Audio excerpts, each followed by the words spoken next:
Dans les rues animées de Athènes, là où les discussions politiques s'entremêlent avec les cris des marchands et les débats improvisés sur la place publique, se promenait un homme qui n'avait rien d'un héros classique, Socrate. Pas de tunique élégante, pas de posture impressionnante, pas même une beauté digne des statues grecques, au contraire, il était souvent décrit comme assez laid, avec un nez écrasé et un regard un peu étrange, presque déroutant. Mais ne te fie pas à l'emballage. À l'intérieur, c'était une véritable machine à réfléchir, une sorte de processeur humain toujours en surchauffe intellectuelle. Là où les autres affirmaient avec assurance, lui questionnaient avec une précision presque chirurgicale, et là où les autres se vantaient de savoir, lui répondait tranquillement « Je sais que je ne sais rien ».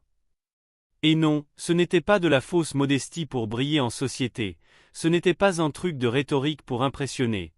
C'était une position philosophique radicale, presque dérangeante, qui consistait à dire que la vraie sagesse commence exactement au moment où tu arrêtes de faire semblant de tout comprendre. Et dans une époque où l'image publique et la réputation étaient presque sacrées, où chacun voulait paraître plus intelligent que son voisin, cette posture ressemblait à un bug dans le système social. Un bug fascinant, mais aussi profondément irritant pour ceux qui aimaient trop leur certitude. Sa spécialité ? Poser des questions. Encore, et encore, et encore. Jusqu'à ce que ton cerveau commence littéralement à transpirer. Tu pouvais le croiser par hasard, penser que tu allais avoir une petite discussion tranquille sur la vie, et te retrouver 5 minutes plus tard en pleine crise existentielle, en train de remettre en question des idées que tu pensais solides depuis toujours.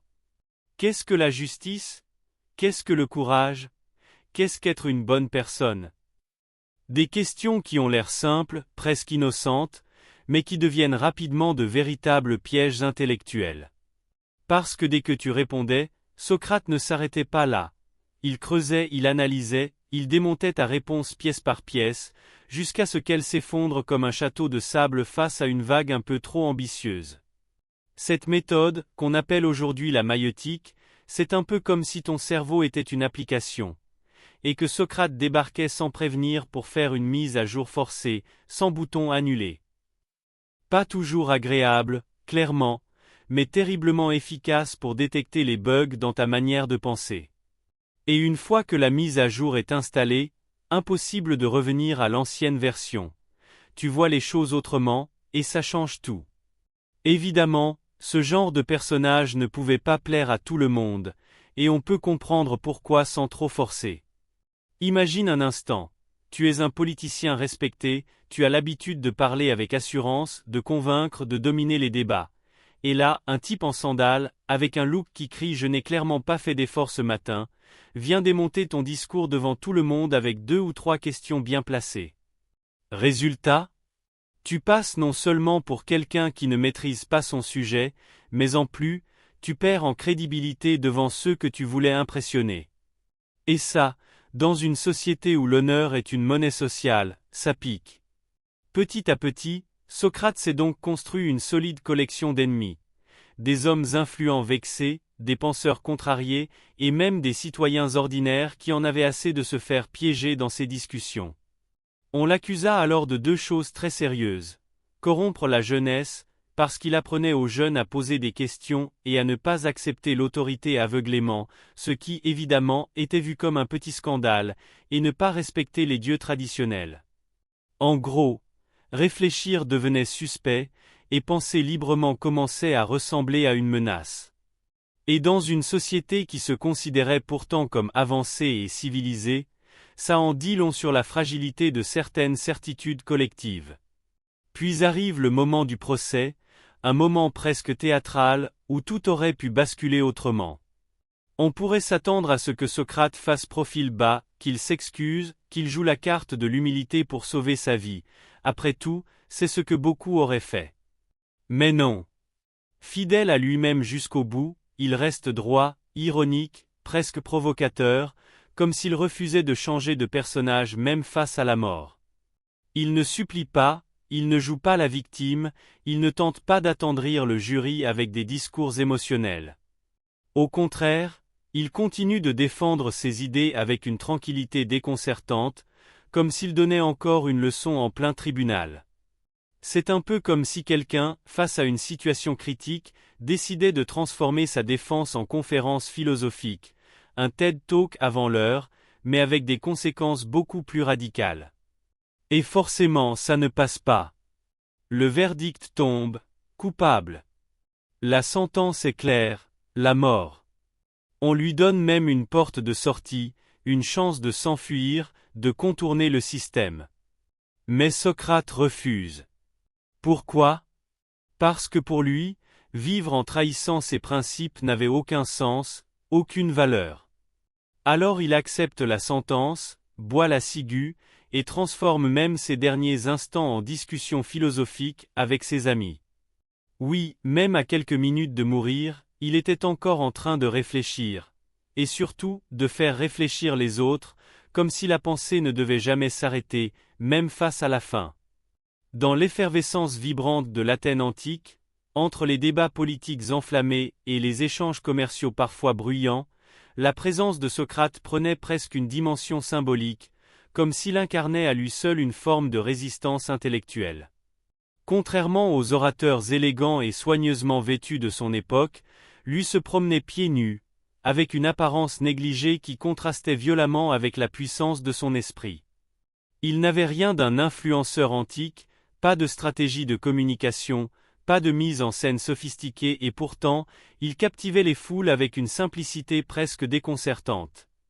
Mais attention, il ne parlait pas pour plaire, ni pour accumuler de l'admiration.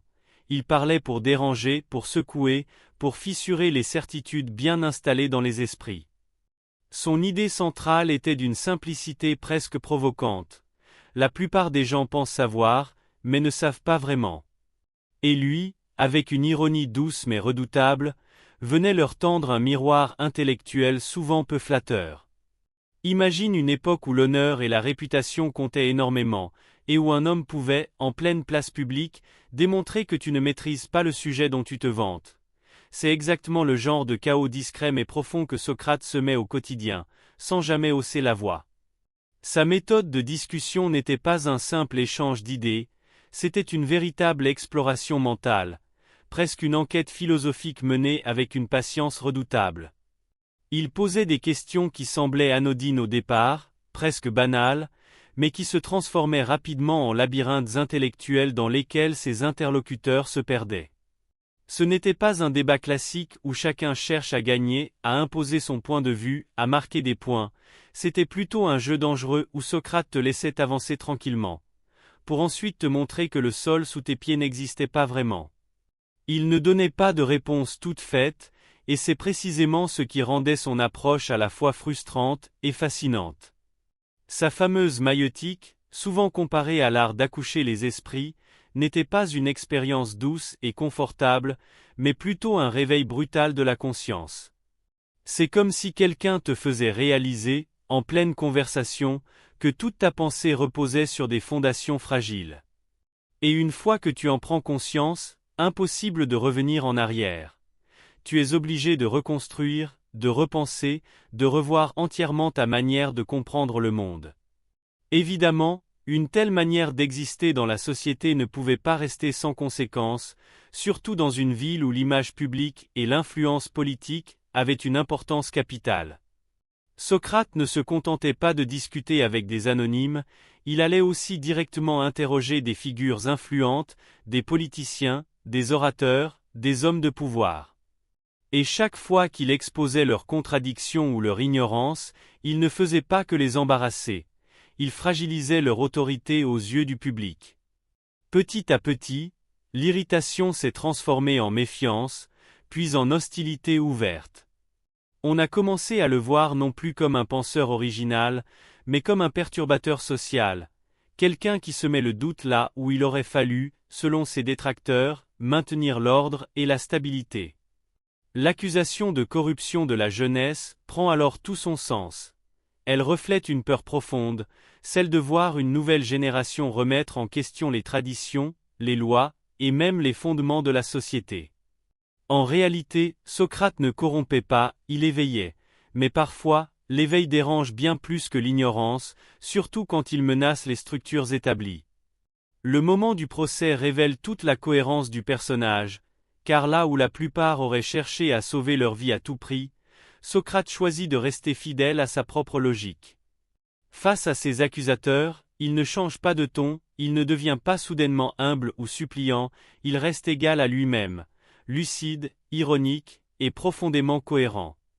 Il aurait pu flatter le jury, faire appel à l'émotion, jouer sur la pitié, mais il refuse de manipuler la situation en sa faveur. Au contraire, il continue de défendre l'importance de questionner, de réfléchir, de ne pas accepter les idées sans les examiner. Cette attitude, admirable sur le plan philosophique, était presque suicidaire sur le plan stratégique. Le verdict tombe, coupable. La sentence est irrévocable. Et même à ce moment-là, une possibilité de fuite lui est offerte, une chance de continuer à vivre ailleurs, loin de ses accusateurs. Mais Socrate refuse, parce que pour lui, vivre en contradiction avec ses principes serait pire que mourir. Il accepte donc la mort avec une sérénité presque incompréhensible, transformant ces derniers instants en une ultime leçon de courage intellectuel et d'intégrité. Après sa condamnation, l'histoire de Socrate ne s'arrête pas comme un simple récit tragique, elle se prolonge dans une atmosphère presque irréelle où chaque moment semble chargé de sens. Contrairement à ce qu'on pourrait imaginer, il ne cède ni à la panique ni au désespoir, il reste étonnamment calme, presque détaché, comme s'il observait sa propre fin avec une curiosité philosophique intacte. Ses amis viennent le voir, bouleversés, cherchant des solutions, imaginant des plans d'évasion, parce que pour eux, tout n'est pas encore perdu. Mais lui, fidèle à sa logique implacable, refuse encore une fois, expliquant que désobéir aux lois de la cité reviendrait à trahir tout ce qu'il a défendu toute sa vie. Il transforme alors la prison en une sorte de salle de classe improvisée, où chaque conversation devient une réflexion sur l'âme, la mort et ce qui pourrait exister au-delà. Et pendant que ses proches luttent contre leurs émotions, lui continue de raisonner avec une clarté presque déroutante, comme si la mort n'était qu'une question supplémentaire à examiner, une énigme de plus à explorer. Dans ces derniers échanges, notamment rapportés par Platon, on découvre un Socrate encore plus profond, presque mystique, qui aborde la mort non pas comme une fin effrayante, mais comme une transition possible vers quelque chose d'inconnu mais potentiellement enrichissant. Il évoque l'idée que l'âme pourrait survivre au corps, qu'elle pourrait continuer son chemin ailleurs, et que la philosophie elle-même n'est peut-être qu'une préparation à ce passage. Cette vision, loin d'être une simple consolation, s'inscrit dans une réflexion beaucoup plus vaste sur le sens de la vie et de la connaissance. Il explique que le véritable philosophe ne craint pas la mort, parce qu'il a passé sa vie à se détacher des illusions matérielles et à chercher une vérité plus profonde. Et même si certains de ses interlocuteurs restent sceptiques, troublés ou silencieux, lui ne cherche pas à imposer une croyance, mais simplement à ouvrir des perspectives. Jusqu'au bout, il reste fidèle à lui-même. Il questionne, il explore, il pousse les autres à réfléchir, même dans un moment aussi chargé d'émotions. Le moment de boire la ciguë arrive alors, non pas comme une scène dramatique remplie de chaos, mais comme un rituel presque silencieux, chargé d'une intensité difficile à décrire. Socrate prend la coupe sans trembler, sans discours grandiose, sans tentative de fuir l'instant, comme s'il acceptait pleinement ce qui allait suivre. Autour de lui, ses amis sont submergés par la tristesse, certains pleurent, d'autres détournent le regard, incapables de supporter la scène. Lui, en revanche, continue de parler, de donner des indications, presque comme s'il guidait les autres à travers ce moment difficile. Il décrit les effets du poison avec une précision étonnante, observant la progression de l'engourdissement dans son corps, comme s'il analysait une expérience en temps réel. Ce contraste entre la douleur émotionnelle des spectateurs et la lucidité presque clinique de Socrate rend la scène encore plus marquante. Et jusqu'à son dernier souffle, il reste fidèle à son rôle de penseur, transformant même sa mort en une forme d'enseignement silencieux, presque intemporel. Mais ce qui rend cette histoire encore plus fascinante, c'est que la mort de Socrate n'a pas mis fin à son influence, au contraire, elle l'a amplifiée d'une manière spectaculaire à travers les siècles. Ses idées, ses méthodes, sa manière de questionner ont survécu grâce à ses disciples, notamment Platon, qui a consacré une grande partie de son œuvre à retranscrire et développer les dialogues de son maître. À travers ses textes, Socrate devient presque un personnage littéraire, un symbole de la pensée critique et de la liberté intellectuelle. Son héritage dépasse largement la philosophie. Il influence la manière dont on enseigne, dont on débat, dont on remet en question les évidences. Et même aujourd'hui, sans qu'on en ait toujours conscience, chaque fois qu'on pose une question pour approfondir une idée, chaque fois qu'on refuse une réponse trop simple, on marche un peu dans ses pas. C'est comme si, quelque part, l'esprit de Socrate continuait de se promener, non plus dans les rues d'Athènes, mais dans nos propres conversations, dans nos doutes, dans nos réflexions les plus profondes.